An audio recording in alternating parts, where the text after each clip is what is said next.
અમદાવાદમાં વૈષ્ણોદેવી સર્કલ પાસે રહેતી 35 વર્ષીય મહિલા સાથે ન થવાનું થયું છે. તેને 14 દિવસ પહેલા જેની સાથે લગ્ન કર્યા એ પતિ અમેરિકા ભાગી ગયો.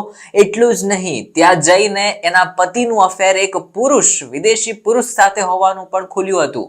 આમાં પણ આઘાતજનક વાત તો એવી નીકળી કે આ વ્યક્તિ જેનો પતિ હતો તેણે વિદેશી પુરુષ સાથે વર્ષ 2013માં લગ્ન કરી લીધા હતા. હવે આ બધી ઘટનાઓ એક સાથે સામે આવતા અમદાવાદમાં પરિણીતાના હાલ બેહાલ થઈ ગયા હતા. તેને સાસરી પક્ષમાંની ફરિયાદ કરી અને એમને જે વસ્તુ કીધી એમાં એને અણધાર્યું પરિણામ ભોગવવાનો વારો આવ્યો હતો. તો ચલો આપણે આ ચોંકાવનારા ઘટનાક્રમ ઉપર વિગતે નોંધ લઈએ. હવે આમાં સૌથી પહેલા તો અમદાવાદ પોલીસના ચોપડે એક વિચિત્ર કિસ્સો લખાયો છે, જેમાં વૈષ્ણોદેવી સર્કલ પાસે રહેતી 35 વર્ષીય મહિલાએ વર્ષ 2023માં તેના જ સમાજના યુપીમાં રહેતા એક છોકરા સાથે લગ્ન કર્યા હતા.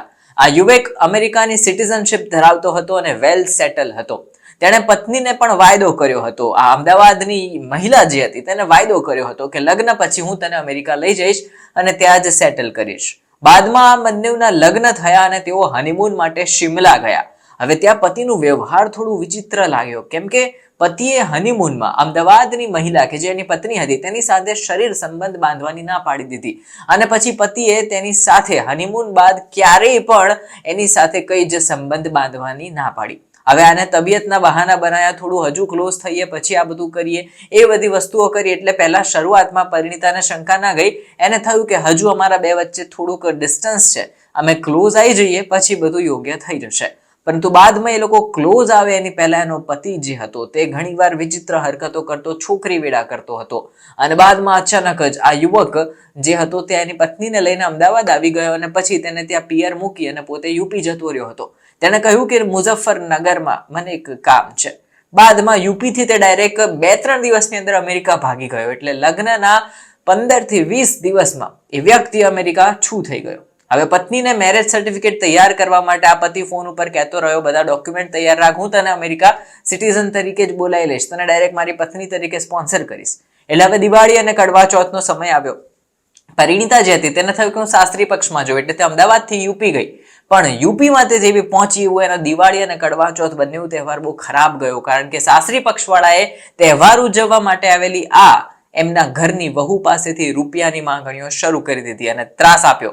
તેને કીધું રૂપિયા આપ તો જ તને અમેરિકા મોકલીએ. પરિણીતા બાદમાં ગભરાઈ ગઈ. સાસરી પક્ષના વ્યવહારથી કંટાળીને તે અમદાવાદમાં પાછી આવી ગઈ અને તેના પતિ સાથે તેને વિડીયો કોલમાં વાતચીતો શરૂ કરી. પતિએ ત્યારે સાંત્વના આપી, ચિંતા ના કર, થોડા સમયમાં તારી ફાઇલ બની જશે એટલે અમેરિકા તને બોલાવી લઈશ. તેના પછી પતિને છોકરીઓમાં રસ ના હોય એવું તેને ફીલ થતું. રોજ ફોન પર વાત કરતી પણ એ પ્રોપર ફીલ ના આવતી. તેની ચાલ ઢાલ એના પતિની વિચિત્ર લાગવા લાગી. પરિણીતાએ ફોનની વિડીયો કોલની વાતચીત બધી ભાઈને કરી. એના ભાઈએ પણ અમેરિકાની વેબસાઇટો અને અમેરિકાના તેના સૂત્રો દોડાવ્યા તો ખબર પડી કે એનું એક હિડન સોશિયલ મીડિયા આઈડી છે જે અલગ નામથી હતું, પણ એમાં ફોટોઝ તો એના હતા. એ ફેક આઈડી એને જોયું તો સોશિયલ મીડિયામાં આ વ્યક્તિએ એવું 2013માં જાહેર કર્યું હતું કે એ એક પુરુષ સાથેના લગ્ન સંબંધમાં બંધાયો છે. તેની પ્રોફાઇલમાં એમણે ચેક કર્યું તો 2013માં વિદેશી પુરુષે એને કહેવાય ને ઝાકમ જોડ ધામધૂમથી લગ્ન કરી લીધા હતા. હવે આ અંગે પરિણીતાને ખબર પડી કે એનો પતિ તો પુરુષોમાં ઇન્ટરેસ્ટ ધરાવે છે, એટલે તેના પગ નીચેથી જમીન ખસકી ગઈ.